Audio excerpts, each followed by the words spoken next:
محترمو لیدونکو د اسلام هغه لاره چې ستا رب ته د ټاکلې نشراتي اداره د کلام الله ترجمه او لنډ تفسیر په روانه پښتو ژبه کې وړاندې کوي. مفسر شیخ القرآن والحديث حضرت مولانا عبدالواحد واحدي دامت بركاتهم العالية. أعوذ بالله من الشيطان الرجيم. بسم الله الرحمن الرحيم. ولكل وجهة هو موليها فاستبقوا الخيرات أينما تكونوا يأت بكم الله جميعا إن الله على كل شيء قدير. ومن حيث خرجت فول وجهك شطر المسجد الحرام وإنه للحق من ربك وما الله بغافل عما تعملون. ومن حيث خرجت فول وجهك شطر المسجد الحرام وحيث ما كنتم فولوا وجوهكم شطره لئلا يكون للناس عليكم حجة إلا الذين ظلموا منهم فلا تخشوهم واخشوني ولأتم نعمتي عليكم ولعلكم تهتدون. كما أرسلنا فيكم رسولا منكم يتلو عليكم آياتنا ويزكيكم ويعلمكم الكتاب والحكمة ويعلمكم ما لم تكونوا تعلمون فاذكروني أذكركم واشكروا لي ولا تكفرون. صدق الله العلي العظيم. نو د قبله د تحویل نو د دې دپاره که ستاسې په یاد خو موږ مسله پیچلې ده جوابونه ورکول کېدل د دغو خلکو وسوال ته چې څه پیښه ده چې د یوې خوا څخه دې مخ د بلې خوا ته وګرځاوه تر 14 میاشتو دې مخ بیت المقدس ته ګرځاوه اوس بیت الحرام ته ګرځوي وجه څه شي ده. نو جوابونه یې شروع وه. یو جواب یې حاکمانه او امیرانه تېر سوی و. حاکمانه خو دغه ده چې څه په څه چې ومګرځول ته څوک یې چې کار په لرې په دې مسله. او بل جواب چې و هغه حکیمانه تیر سوی و. حکیمانه جواب یې دا و چې الله پاک ویل زه خپل د رسول رضا غواړم زما رسول ګړی په ګړی اسمان ته مخ ګرځي چې ته ملکه بنۍ را روانه چې ما ته امر وکړي چې مخ هغې قبلې ته وګرځوه چې هغه ابراهیمي قبله ده خو د ده یادېدله هغه قبله. الله وایي یو حکمت ښه دغه دی خپل د رسول زه هغه رضا غواړم هغه مې مطلب ده. په هغه کې چې خپلې نکات وي هغه تېرې سوي وې بیا نو هغه د دوی عناد بیان کړي د دې یهودو چې دوی په دې خبره ښه پوهېږي چې د دغه رسول قبله هغه ده په تورات کې ذکر سوي وو چې مخ ور اړوي مګر د دې سره چې د قبلې سره عناد لري دوی ستا د قبلې متابعت نه کوي. او دغه رقم عناد د اهل کتابو د رسول علیه صلات وسلام په باره کې بیان کړي. باره یې ویل ولدي تا دغه رقم پیژني لکه خپل زامن چې پیژني مګر کومه دی چې کلمه در باندې وایي نو په قبله کې به دې په قول وکړي بیخي یې نه کوي. عناد چې راخلاصو. اوس نو راځو دا ولکل وجهة هو مولیها دا 143 آیات د سورة بقره په دې کې دوهم حکیمانه جواب ورکوي. یعنی دوهم حکمت بیاني الله پاک د دې خبرې چې الله ولې دا قبله خواته وګرځوله. ولکل هر چا لره هر امت و قوم لره وجهتون وجهه یو جهت طرف ته ویل کېږي. ولکل هر قوم لره وجهتون یو طرف سته هو چې دی مولی مخ ګرځونکی دی ها و هغه طرف ته. هر قوم یو طرف لري چې مخ ور وګرځي د قبلې په باره کې. دا یې څه معنا سوه دا حکمت دا دی چې هر مستقل امت چې وجه مځکې ته راغلی دی الله د هغه دپاره یو قبله مقرره کړې ده، یو وجهه یې ورته مقرره کړې ده. نو د محمد اخر زمان دا امت لکه چې ته پر څه نه بولې، خدا هم دغونه غټ امت دی، دغونه غټه پالټي ده، حتی چې د رسول الله صلی الله علیه وسلم امت دا د پالټي دونه غټه ده چې ګرد رسولان یوې خواته کېده د پالټي پر غټه ده. نو دا خو په مستقله قبله ارزي. نو ښه یهود ختم یو قوم یې، یهودانو ته جواب دی ختم یو قوم یې، ستا دپاره ولې مستقله قبله ده چې ته د بیت المقدس چې دا غربي خوا ده دا خوا ستا قبله ځان ته ټاکلې ده، وازما دا قبله ده، تا ته درکول سوې ده، څوک سوال نه در باندې کوي. تا ته مثلا د موسی علیه السلام په وخت کې دا قبله درکول سوه.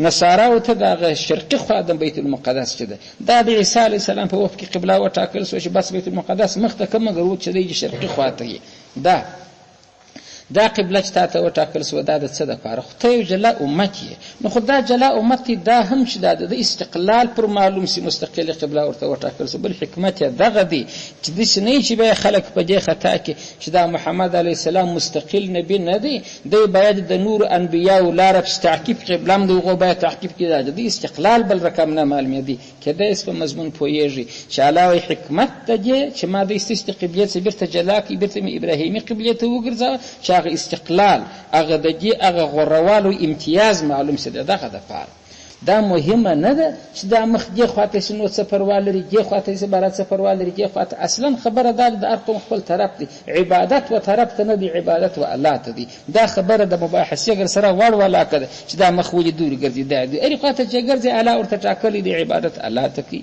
نو وکړئ څه شي؟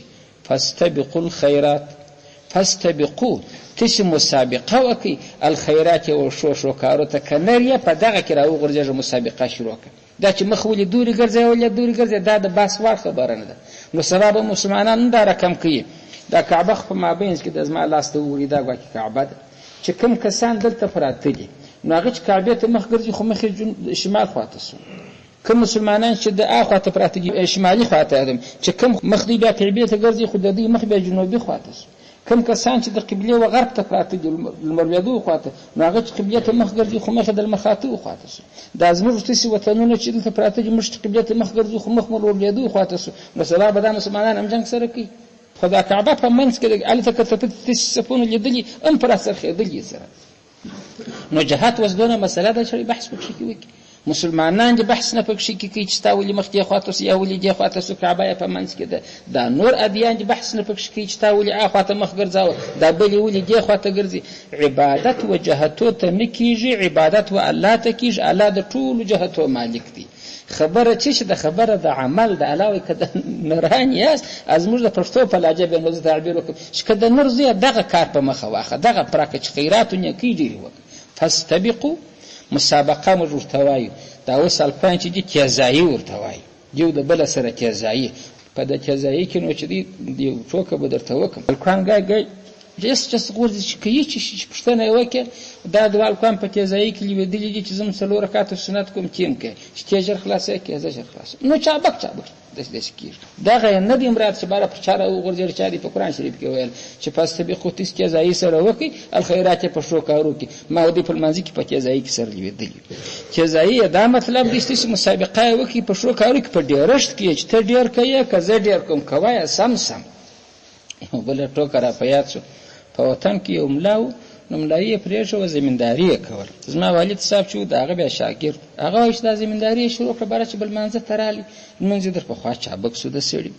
باره مې ورځ راوګرځه مال اخندزاده صاحب ده والله باره مال دا لمونځ چې دی در پخوا نو کې چابک دی دغه د رکوع د سجدې په مسله کې. والباره ول خبرې به نور نسر کو و سړی ټوکمار برل په کتاب به عمل کو. ما ورته ویل برل پنځ کتاب نه دی کتاب، ما ورته کتاب دی. والباره پنځ کتاب کې وایي چې وقت طاعت کې زرو چون بعد باش چې د طاعت په وخت کې به دغه چابکې لکه بعد بارل زه اسلام قرار یم د بعد پر کم ولاکه کړی دی هغه سم ورکو کوم سجده کوم. نو د بیت ترجمه خو دغه نه ده چې معنا په رکوع په سجده کې ته چابکي کوه. د بیت ترجمه خو دا ده چې د عبادت وخت را داخل شو بیا چابکي کوه، جل عبادت ته ځان رسوه. اخو املاک جباسي کوله بل خو دغه د کتاب چې وخت طاعت کی زرو چون بعد باش. نو تاسو هم دغه ځای ترجمه بیا دغه سنه کوي چې منځونه چابکي کوي په مقابله کې سره ولويږي چې په ترجمه کې راته ویل چې پس تبقو تاسو مسابقه کوي الخيرات په شو کارو کې نو لمن څه کار دي نو دای نردي چې د مخه تمامه کې زجر د مخه تمامم معنا ډېر رښتیا مراد دي. خبره مطلب د خلاصې ته راځم چې علاوه د کعبه چې ما وارول دا مستقل امت چې استقلال ښکارا سي، خبره د جهتونه د چې خاطر منځ کې دی خاطر خبره دغه د شو کارو د چې څوک شو کارونه ډېر کې دغه ته متوجه سي. پس نو الله پاک فرمای اينما هر ځای تكونوا چې تسیاست یأتی را تکی بکم په تسر الله علا پاک جمیعا گرد پمځکه کې چې په هر ځای کې په شرق کې په غرب کې په بل ځای کې یې خواته مخ ګرځي که خواته په ورځ قیامت الله ګرد راټولي یو لا نځنی پاکیږي حضور ته تعالی پاک او سوال او جواب ته ګرد راځي بره به دغه خیراتو د دیني کو کارو پښتنه درڅ وسی چې چا نیک ډیر کړی دي د جهتو پښتنه نه کړي چې مخ ته کوي خواته ګرځولې دي. اينما ارض تكونوا چې تاسو کېږي اچرا تکي بكم پتسر الله علی جميعا د ټول را تکي ټول را ټولي کته ودانو دا ګرد الله پاک دا ګرد انسانان څنګه ور معلوم دي د آدم علی السلام څخه قیامت چې انسانان دي دا خو انسان په تصور کې نه سره واستای. رب سوای ان الله على كل شيء قدير ان الله بشک الله عز وجل على كل شيء هر شی باندې قدیر قدرت ولادي. نو دا څه مسله ده چې دا دون انسانان څنګه راټولي دا څنګه په یاد دي دا کښنیان چې مرسي دي ځوانان چې مرسي دي په بمانو کې چې الوتي دي دا ګرد الله پر ارڅ قادر دی یو لا ولا کس ګرد به الله را حاضر کې بار پښتنه شروع سي د کوم کارو پښتنه شروع کیږي د خیرات د نیکو کارو پښتنه شروع کیږي د جهاد پښتنه شروع کیږي چې تاب شرق ته مخ ګرځاوه جنوب ته ګرځاوه د مثال په تور غرب ته ګرځاوه د جهتونه چی شي جهتونه مسله نه ده.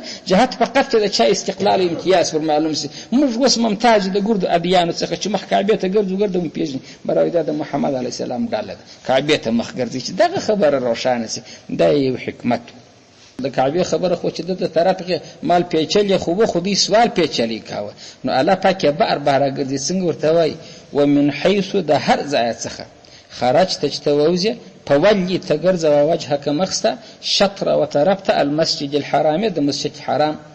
نو طالبان تاسو به دې ته متوجه سي الته چوار د واره خبره را شروع قد نرى تقلب وجهك في السماء دغه یوسلو سروشتن کې دا خص ذکر سی واغه تور ته وګري وحيث ما ارزای کنتم چې سیاست الته ومن ندی ورسره علمي مساله در شوی دینی مساله ده الته د وحيثو سره من نسته دلته ومن حيثو سره منسته هغه وحيثو چې و هغه د سنو چې د سفر خواته اشاره وحيث ما په ارزای کې په هر ځای کې کنتم چې سیاست په ولو تاسو ګرځوي وجوهکم خان خپل معنا چې په حذر کې یاس په کور کلی کې ار کلی چې و بالانو په مزکه کې چې الته وسیږي او الته تاسو وګوري حکم څنګه د حکمت ډک بیان شوی پیغمبر چې په ولی وجهک مفرد سغه تخپل مخ ګرځاوه شاطر المسجد الحرام خصوصي حکم یا پیغمبر ته وکي وحيث ما كنتم امت ته ګرځ حکم وکي په ارزای کې چې هغه حکم تر چاړه درلود تر کوره پوری تر هزاره پوری که په کور کې ته پیغمبر مخ به کعبه ته ګرځي کستا امت پر کورو مخ به کعبه ته ګرځي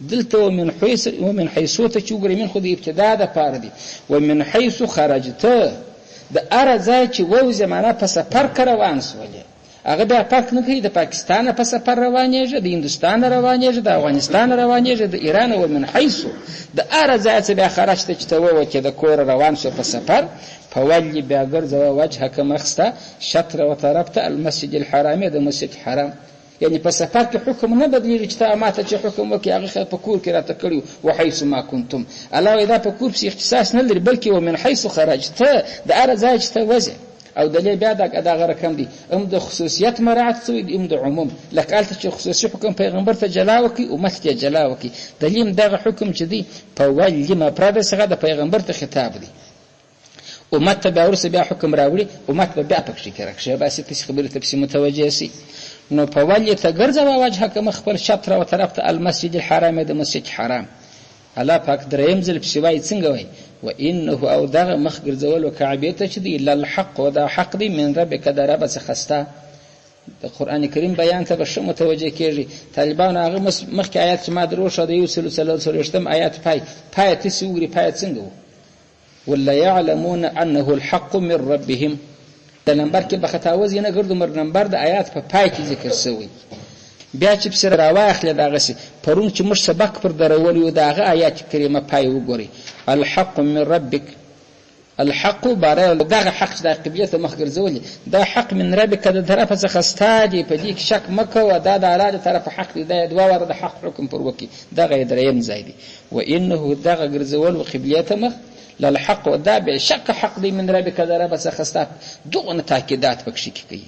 ولې خو د یهودو په دې مسله کې اصرار ډېر په دې کې سوالونه ډېر کول خلک یې ډېر خطا ایستل. الله درې ځایه تکرارا د حق خبرې پر یاد کړي چې دا حق دی دا حق دی دا حق دی. حتی پیغمبر چې ولې شک پکې کوونه کې امت هم دغه خطاب دی پکې کې. وما الله بغافل عما تعملون. وما ندي الله عز وجل بغافلنا خبر عما د هغه کارو څه تعملون چې تاسې عمل کوي. خبره د عمل ټول الله ته معلومیږي ارځئ چې مخ اخواته ګرځه خبره د مخ هلته ګرځه الله ټول عملونه پیژني ستاسې. پسې ګوره تکرارا بیا ورته وایي ومن حیث او د هر ځای د سفر حکم یې ګوره بیا مکرر. ولې په سفر کې سړي ته اشتباه پیښیږي چې په سفر کې کېدای شي چې سړی د کور اول وځي نو به باره کې د لمانځه وخت مخ په قبله ته ګرځي پر لارې بیا نو نه ګرځي. الله دا د سفر ځای ګوره دوه واره پلا مخکې آیات چې موږ شروع کوه دا اوس من حیث من نور سره اوس بیا هغه دی من نور سره دی. ومن حیث د هر ځای څخه د هر ملک څخه پاکستان مثلا هندوستان ایران په پاکستان کې کوټ لاهور کراچي هر ځای چې دی د هر ځای څخه راشته چې ته وځې پیغمبره په ولي ته ګرځوه وجهک مخبل شطر المسجد الحرام و طرف ته د مسجد حرام. پیغمبر ته د سفر په باره کې خصوصي دوه خطاب وکړه ومن حیث خرجته ومن حیث خرجته امت ته خطاب کی وحیث ما په ارځای کې په سفر کې بیا کنتم چې سیاس په ولو تاسې ګرځي ګوره بیا صيغه د جمع سره امت مخاطب کی وحیث ما په ارځای کې په سفر خو روان سوله ستا فکر نو دا دی چې په سفر کې که ولاړم باره کراچي ته ورسېم دوري مې وتاک ونیوئ هلته اوسېږم باره به نو حکم بدلېږي. الله وایي یا چې په سفر ووتیم بیا چې هر ځای ته پړاو کوې هر ځای چې ته وتاک نیسې هلته هم دغه حکم دی. وحیثما په هر ځای کې کنتم چې داسې کېږي په دې سفر کې پر لارې په ولو تاسې ګرځوئ وجوهکم مخان خپل شطره و طرف ته د بیت الحرام. اوس هغه حکمت ته راځو چې ما دلته دریم حکیمانه جواب ورکول کېږي دغه ځای څه چې من حیث خرجته چې دا 150 آیات د دې څه دریم حکیمانه جواب حکمت یې دغه دی لئلا یکون للناس علیکم حجه لئلا د پاره دی لا یکون چې نسی للناس خلقو لره علیکم پر تاسې باندې حجتون دلیل نسی در باندې جوړ. دا دریم علت دی د دې دپاره چې کعبه اخواته وګرځېده. مضمون ته متوجه سواست دا اوس 150 آیات چې موږ شروع کاوه دا یې دریم جواب دی حکیمانه. ولې حکیمانه خو چې دی یو پروند ویلی دی یو مې نن درته وایي چې ولکل وجهتون چې استقلال دی پر معلوم سي. دریم حکمت الله وایي دغه دی چې د خلکو خوله بنده سي دلیل یې ختم سي. که ته دلیل څنګه ختمیږي د دې تفصیل ته به غوږ ونیسي. که نبی علیه الصلاة والسلام پر دغه قبله پاته سوی وایي چې دغه بیت المقدس دی یهودو سوال کاوه چې ښه په تورات کې خو د اخر زمانې د نبی بیان داسې سوی و چې دی 14 میاشتې و دې خواته مخ ګرځي بیا بیرته ابراهیمي قبله ته مخ ګرځي نو کومه دی چې دا خو معلومداره ولا که هغه نبي دی د ځانه درواغ وایي. دغه یهودو دغه دلیل در باندې راپورته کاوه پر دغه قبله که پاته سوی پر د بیت المقدس باندې چې دا هغه نبي نه دی. ولې په تورات کې داسې ذکر سوی کومه دی چې حکم یې واوښتي. اوس چې دا حکم د قبلې واوښتي د کعبې وخواته سو د هغه علماو خوله یې بنده سو چې په خدای دا خو هغه رقم اوس ورکه په تورات کې چې دا خو لکه په انجیل کې چې نو د دې دلیل در څه کاټ که ته پر هغه قبله پاته دی به دغه پیغورونه ویله چې د اخر زمانې د نبی نقش موږ ته په تورات کې ذکر شوی ده چې هغه در دغه 14 میاشتې وروسته مخ بیرته اخواته ګرځي الله امر ورته کوي. دا ولې نه ګرځي معلومدار هغه نبی نه دی. د عربو هم سوال واردېدی د ابراهیمي ملت قبله خو دا کعبه ده دا ولې بیت المقدس ته مخ ګرځي. نو که ته پر هغه قبله پاته سي بیت المقدس ته هغه به وایي دا دعوه د ملت ابراهیمي کوي مګر مخ بیت المقدس ته ګرځي. ولکه ګرځه په ملت ابراهیمي دی ما په خوله وایي پر ملت ابراهیمي عمل یې سوی خوله یې سوی. نو دغه سوال هم ختم سو. دغه حکمت چې د امر وسو چې تسمخ اخواته ګرځي دا یا دریم حکمت سو.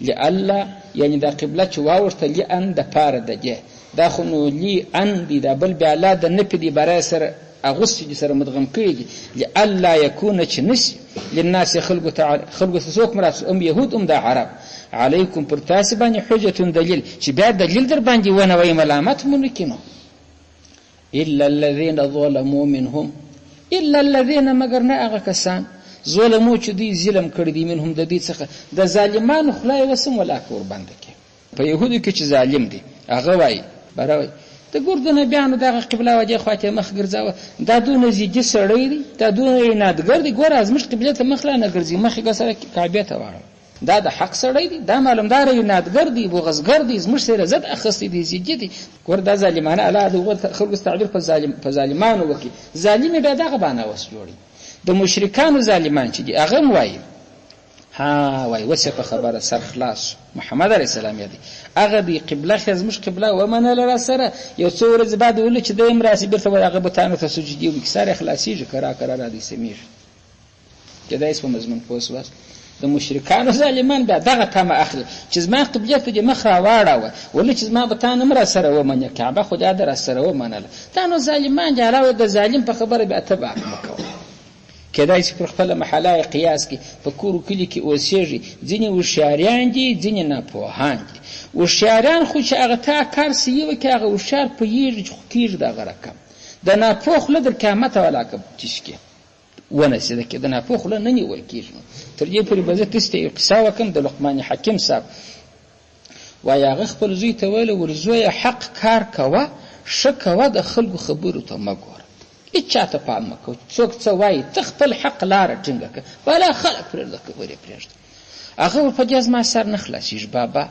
د ده ډېر ښه نصیحتونه دي په قرآن کې هم راغلي دا نصیحت په قرآن کې نه دي په وعظي کتابو کې راغلی دي نو باره ده وکړل ته راځه نو یایا دي د مسجد ته مخه او سیسې د مخه خر یې درلودې باره زوی و خر دا دواړه را روان کړه سره را روان یې کړل باره دواړه پر خره سپاره سوځي یې شاته کښېنوه دی مخ ته یې ځي مخ ته یې شي په دا کلو کې خلک په کوڅو کې ناست دي پر یو ډاله باندې راغله پر ډاله چې راغله چې دا مازدي را تېرېدله د خلکو سره بڼه آري سو دوی خو واورېده باره زویه دوی څه وایي ول دوی وایي باره سپین ږیری سړی دي دغه ظالم دي پر د حیوان یې زړه نه سوځي دوه جوت پر ناست دي خو یو تاسو یو پر سپور سي دا خو حیوان دی خو عقل لري باره چې را تېر سو باره ګوره د خلکو د خبرې خلاص وي ولیا اول راځه سیدي سره روان دي بل ځای چې خلک لرې وه بېله وختي هلک پر خره کښېناوه دی پر پښو روان سو پر محله چې راله هغه خلک ناست یا د سلام یې ور واچاوه تر تېر سو بیا د خلکو بڼارې سو باره پلار و زوی ته وویله لقمان صاحب باره څه ویله ول دوی وایي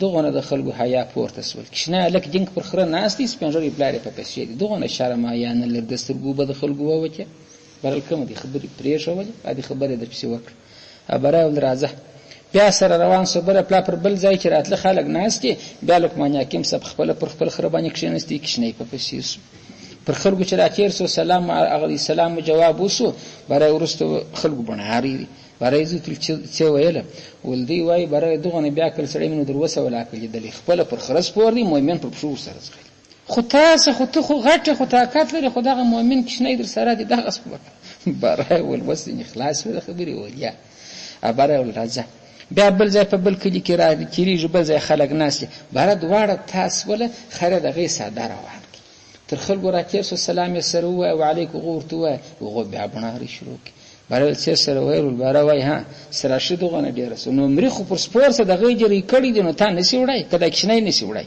ملا ماته سه دغونه د اسراش دي چې په دا خره یو څه ونسي هېڅ نه پکېږي خدای د هغه دپاره پیدا کړي دي باره کومه دي پر جال پاته سوې ولیا باره نو زوی هلته کښېنوي باره زویه اوس کومه لار پاته ده اوس دغه لار پاته ده چې زه ورته خر په شا کړو دغه ګرد احتمالات خو ختم شو چې پر خره سپرېږي هم دې نه پرېږدي که نه پر سپرېږي هم دې نه پرېږدي که یو پر سپرېږي هم دې نه پرېږدي که دوه پر سپرېږي هم دې نه پرېږدي په دا یو چې سپرېږي که سپین ږیری هم دې ولاکه پرېږدي که کښېنی پر سپور هم دې نه پرېږدي نو خر په شا کوای سه چې خر ما وتا په شا کولیا بهرحال کې د خلکو خبرو ته کتل اخر دی ول چې د خلکو په شا کې دوه ته ودرې خر به په شا یې ګرځي چې د خلکو د خبرو ځان خلاص کې د خبرو ځان نه خلاصي حق لار ټینګه هغه مې لکه خلک په څه خبرې پوسوي نو دا خبره ترالو دته نو الله وای د خلکو حجت خو ختم سو الا الذين ظلموا منهم د ظالم حجت نه ختم کیږي هغه وسم ګرځي هغه د یو وای د عناد نه ولې دي ابل وای وسه سر خلاص برابتم سجدار سره کیچ کعبه ته مخ راواړو نو الله پاک څوای فلا تخشوهم فلا تخشوا تاسې مه بیریږئ هم د دوی څخه. نو د دا ظالمانو د خبرو بیا ته مه بیریږه. د هغه هوښیارانو د سوال مې خلاص کړې، د هوښیارانو سوال ختم شو، د هغو په خوله کې خبره وچه شوه. پاته ظالم د هغه د سواله ته ولې بیریږه؟ فلا تخشوا تاسې مه بیریږئ هم د دوی څخه واخشوني او زما څخه وبیریږئ. الله وایي زما څخه وبیریږئ. نو دا کار چې وشو چې قبلې ته مخ وګرځول شو، جوابونه 4 ورکول شو، امیرانه جواب هم ورکول شو، 3 جواب حکیمانه هم ورکول شو. نو الله وایي ولې اتمه چې زه پوره کړم نعمتي نعمت زما علیکم پر تاسې. نو اوس غواړم چې خپل نعمت در باندې پوره کړم. هغه څه معنی؟ یعنې لکه دغه نعمت چې درکول شو چې کعبې ته دې مخ وګرځاوه، اسلام دین در لره درکول شو، اتمام یې دا دی چې په جنت کې ننباسو. نو په دغه لاره باندې ټینګ ودرېږه چې زه نعمت در باندې را پوره کړم. نعمت یې څه شی دی چې جنت ته ننوتې، باره دې نو د آخرت شي او ښېګڼې هم ورته په نصیب سوه، حور و غلمان، هغه چې کومې میوې و فواکه دي هغه دې هم ورته په نصیب سوه. ولې اتمه او نو چې زه پوره کړم نعمتي نعمت زما علیکم پر تاسې ولعلکم تهتدون. ولعل شایکم تاسې تهتدون پر هدایت سي، پر دغه کعبه باندې را ټینګ سي، دا د هدایت ذریعه ده. ګورې د خبرې پای ته چې رالی تهتدون یې وایه چې واره د واره خبره را شروع کېدله، خبره خو د سیقول السفهاء سفاره چې را شروع کېده، هغه آیات کې په پای کې څنګه وه؟ یهدي من یشاء الی صراط مستقیم. دغه آیت پای دغسې وکړه نه و. ول قبله چې د الله پاک خلکو ته امر کوي چې دې خواته سي دې خواته سي، هدایت کوي هغه څوک مستقیمې لارې ته د الله اراده هغه څوک مستقیمې لارې ته بیایي. معنا دغه د قبلې خبره شول دا د هدایت یو لاره ده. دلته چې هغه جوابونه ګرد خلاصو په پای کې بیا هم هدایت ذکر کوي کې نه ولعلکم تهتدون. او شاید تاسې پر هدایت باندې چې کعبه مبسیله کوي پر دغه باندې مخ راګرځوئ چې د عبادت کوئ. نو پس دې ځای ته راغلو کما ارسلنا فیکم رسولا، مضمون خو اوس خلاصېږي. کما ارسلنا لکه چې لېږلی مو فیکم په تاسې کې رسولا رسول منکم. دا کاف خو د تشبیه دپاره د طالبانو تاسې په دې پوه شئ. څوک یې د دې ځای سره مشابه کړي لکه په تاسې کې چې مې رسول لېږلی دی. د قبلې خبره یې د ورسره مشابه کړه. الله د قبلې په باره کې مې د ابراهیم علیه السلام دعا داسې قبوله کړله لکه هغه د رسولانو په باره کې چې مې قبوله کړله. د دوی هغه د خاص ځای چې دی هغه زه در ښیم تاسې بیا نو پیدا کړئ. 128 آیات دی هغه چې ولو اذ یرفع ابراهیم القواعد من البیت. ابراهیم علیه السلام د کعبې شریفې هغه تداونه پورته کول، هغه جوادونه چې پورته کول، الله چې څنګه دعا وکړه چې ول ربنا تقبل منا انك انت السميع العليم. یو خدای الله تعالی را څخه قبول کړه چې کعبه ځنې جوړه شي. دا یو. پس ربنا واجعلنا مسلمین لك ومن ذريتنا امه مسلمه لك. یا الله موږ مسلمانان کا او موږ په ذریه کې مسلمان ملت پیدا کړه. په پای کې بل آیات پسې راتلی 129 ربنا وابعث فيهم رسولا منهم. یا الله په دې کې رسول را وپاڅوه یتلو علیهم آیاتک ویعلمهم الکتاب. هغه وظیفې نه ذکر کړي چې ما در وښولې چې دا ګرد د رسول وظیفې. نو الله پاک دلته په دغه کما کې په دا تشبیه کې وایي هغه د کعبې خبره مې دغسې قبوله کړه لکه دا د رسول په باره کې چې مې سوال قبول کړي. دا دواړه سواله پر یوه ځای شوي وه. که ستاسې په یاد معنی هلته هغه آیاتو ته ورسئ دواړه سوال ابراهیم پر یوه ځای کړي وه. نو کوم سوال مې هم دغسې قبول کړي، د کعبې سوال مې هم دغسې قبول کړي چې کعبه مې کړه، لکه دغه د رسالت په باره کې چې مې سوال قبول کړي چې ولیا الله ته په دوی کې د دوی د قسمه رسول را وپاڅوه چې د دوی په ژبه ورسره غږېږي. مضمون ته کېدای شي متوجه سوي یاست. دغه چې د رسول خاص یې کړی دا نو 129 آیات و. په هغه آیات کې ذکر شوی وه داسې وایي الله د کعبې په باره کې د ابراهیم خواست څنګه قبول شو؟ کما لکه چې ارسلنا موږ ولېږي فیکم په تاسې کې ای عربو رسولا رسول مو را ولېږي منکم ستاسې د قسمه څه چې د بابا مو دغسې خواست کړی و هغه ستاسې نیکه چې ابراهیم دی چې د دې د قسمه رسول ورکړه. یتلو چې تلاوتوي علیکم پر تاسې آیاتنا آیاتونه زموږ دغه رسول مو څنګه در پکښې راواستاوه چې هغه زما آیاتونه تاسې ته وایي. ویزکیکم ویزکی پاکیکم تاسې د بدو اخلاقو څخه پاکوي، شرکي اخلاق، بت پرستی، قبر پرستی، شمس پرستی، هغه درته درښیي چې دغه خوی دې د بخل دې ایستی کړه، دغه دې د حسد خوی دې درڅه ایستی کړه، دغه دې د بزدلۍ خوی دې درڅه ایستی کړه. نه چې دا رقم بد صفات نبیان دغه کار کوي د دغه څه مو پاکوي. دا کار دې دا رسول کې دا رسول مې څنګه د پکښې راواستاوه هغه قبله مې هم دغسې قبوله کړه چې ګرده مخ ور واړوئ. ويعلم او درشيكم وتست الكتاب كتاب د قران ترجمه هم درته شي دغه رسول می درته راواسه ترجمه درته شي. والحکمت د حکمت معنی مخکې ما د فیلو چې رقم ترجمه کیږي. نو الحکمت څوک وایي د قران کریم هغه احکام راځي څوک وایي د حکمت څخه سنت د پیغمبر د احادیث مراد دي، دا درته ښیي. څوک وایي د حکمت مراد هغه پوهې خبرې د قرآن کریم هغه رموزات کې، لکه د هغه چې موږ اشاره ورته وکړو چې په هغه کونج کې وګوره، هلته وګوره، هلته وګوره، هغه د څنګه سره یو رقم راغلي دي. دغه نو حکمت د پوهې خبرې. ويعلمكم ما لم تكونوا تعلمون، خلاص د خبرې ده چې ويعلمو در ښیي کوم ورته چې ما هغه ټوله خبرې لم تکونو چې تاسې نه واست تعلمون، پخوا مو علم نه پر درلود، پخوا په خبر راولا کوي. اوس د علماو په برکت باندې تا ته د لمانځه رکعتونو ښوول کېږي، تا ته ډکو تش ښوول کېږي، تا ته فاسدو مکروه ښوول کېږي. دا رڼا د چا خپره ده؟ تا ته د ایمان ارکان ښوول کېږي چې ایمان پر دغه ارکانو مشتمل دي. اسلام دغه قدر بناوي لري. د مور حقوق څنګه دي، د پلار حقوق څنګه دي، د خور دا څنګه دي، زکات څنګه دي، حج څنګه دي. دا ګرد څوک شي پخوا دا زده نو نه بیان دغه کار کوي. يعلمكم شی تاسو ما لم تکونو چې تاسو نه واستعلمون چې تاسو زده کی هغه درته شي. اوس په دې باره کې چې دي ځینې کسان یو نه کوي تبلیغ جماعت راځي الته یو کښنولي المنځ ورشي، نو خدای سړي نه دی زوی. يعلمكم ما لم تكونوا تعلمون، دا پیغمبري وظیفه سوله، خو هغه د کښنول چې د سړي المنځ نه دی زده ورشي، غسل نه دی زده ورته ورشي، دا ګرد د باره پکې کې را داخل سو. اوس کو پاره زموږ سره دا چا مو کې دین په دین ټکر کې ویوه، دین په دین ټکر کې کامیابی دا د ملا او تبلیغ پر لو جنگول، مجاهد تبلیغ پر لو جنگول، هغه بل د مثال په تو پیر او ملا پر لو جنگول، یو پر بل اعتراض. بابا خدا ګرد د دین شویږي وای هغه په لو نیول دي، بل هغه په لو نیول دي. فقط موږ عاجز پیغمبرانو پر یو سر دا کار کوي، موږ په بدله دا کار بدرګه کوو. نو جنگ پر چی پیښ دي، خو ګرد به یو شی غواړي، مګر کو پار غواړي چې دوی په منځ کې پر اخته کې دا دغه چاله کې د چکړې ده. بیرته بخولي خبره تراسو. نو الله عز وجل چې حکمتونه بیان کړه، برل د کعبه مسله دا رقم سوره، لکه د رسول مسله، د رسول په مسله کې د ابراهیم خاص نه دی قبول شوی، د کعبه په باره کې قبول شوی، د کعبه په دغه اوښته ده. فذكروني اذكركم، د خبرې پای پر چی تمامېږي پر ذکر. فذكروني نو تاسو ما یادوي الله، دغه سینې احکام درکړي دي، نیک رسول می درکې، نو ما یادوي، مې په زړه کې یادوي، مې په خوله یادوي. د سنې چې په خوله کې لا اله په زړه کې بله بلای، هغه رقم به نه په زړه په خوله مې یاد کړي. فذکرو تاسې ګرده یاد کړئ، نماز ما ذکر وکړي. اذکرکم الله وایي زه به مو نو بیا یاد کړم. د الله یاد نو چې دی هغه انعام ورکول دي. کله چې په خبره پوهېږي یو خانقاه و وایي هغه به د خپل بزګر ټول هلکه په دا مځکه کې ښه کار کوه، بیا به نو زم د خیره سره پر راشه سترګې در باندې راغټې کړم. سترګې راغټې معنا چې هغه راشه چې غنم اخیسته کېږي بره تا ته یو څه برخه در کوم. قرار خطا ایستی. دا بل کال چې و باره د وخت لا چې غنم هلته راشه سره سمېدله، د وخت لا خپل په غلا کور ته ډېره وړي وغ د راشې چې راشه واوښته خانقاه خو ګرده کال دغه خبرې ته کولې شی نه کوي ورلره. یو چا پوښتنه وکړه بهرل خانقاه به سږ کال او په روژ کال سترګې نه در باندې راغټې کړي، باره یاد د نه دي کړي سږ کال ما په خپله پر ځان سترګې راغټې کړي، ما نه خپله مې پر ځان باندې یو کار وکړي. رب العزت خو هغه رقم نه دی، د الله وعدې خو د خان وعدې نه دي. الله وایي فذکروني تاسې ما یاد کړئ اذکرکم زه مو یادوم. د الله یاد څه معنی؟ الله وایي نعمتونه در کوم در زیاتوم یې. واشکروا لي ولا تکفرون، واشکرو تاسې شکر ادا کړئ لې ما لره، د دغه نعمتو شکر چې الله مشترک کړی دی په رب العزت کې ادا کړئ.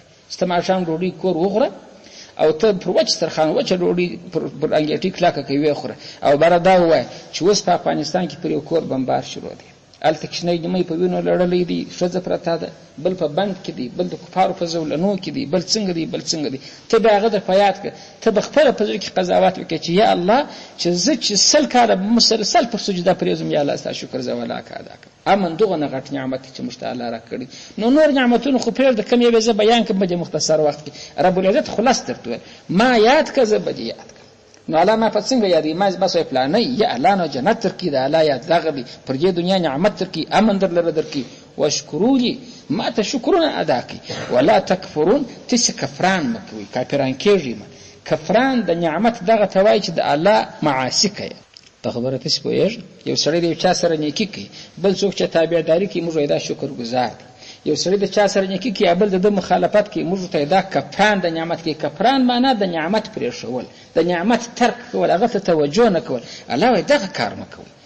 زما نعمتونه خورې استفاده ځینې کوي او کفران یې کوي، پر نعمت یې حسابي الله ولاکه. لکه دا اوس چې ما درته وویله ما دلته په دې علاقو کې چې موږ تاسې اوسېږو، موږ چې وایي موږ سره الله هېڅ لا نه دي کړي، الله چې دوی اوس موږ سره هم ډېر کړي دي څونه نعمت مال چې نور هېڅ نه په وچه ډوډۍ سته فقط ارام بېجېږي ته په دې نه بېرېږې چې ماښام زما پر دیواله یو څوک راوړي زما پر مال تجاوز کوي یا زما پر ناموس تجاوز کوي پر زوی یا د مثال په طور یا پر لور باندې تجاوز کوي او دا ګرده په عالم اسلام کې موږ وینو شروع ده داسې نو نه دي چې ته واده نسته روزمره یې ادي اورې هم نو موږ به دغه شکر ادا کوو چې الله دغه امن باندې چیشکې را باندې را دائمي کړي د کفران څه مو دې الله وساتي ګوره کفران ترک د نعمت بې عزتي الله دغسې وایي ولا تکفرون تاسې کفران د نعمت مه کوئ بلکې شکر د نعمت ادا کړي الله عز وجل موږ ته د شکر توفیق راکړي الله چې کوم موږ کړي الله دې قبول کړي الله دې ذریعه د هدایت واخر دعوانا الحمد لله